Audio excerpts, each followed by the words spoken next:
30 বছরে চাকরি করে বসুন্ধরা 1 কাঠা জমির মালিক হইতে পারবেন না। যখন আমি এটা বুঝে গেছি না, মাথা আমার ঠিক নাই, আমি পাগল হয়ে গেছি।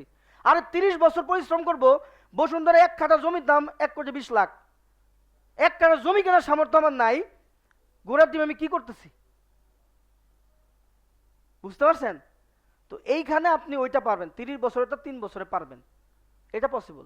স্বপ্ন দেখাচ্ছি না, অনেকেই করতেছে। আইসেন এক সময় লোক দেখাবো না, অনেকেই করতেছে হালাল ভাবে, হারাম ভাবে না, হালাল ভাবে করতেছে।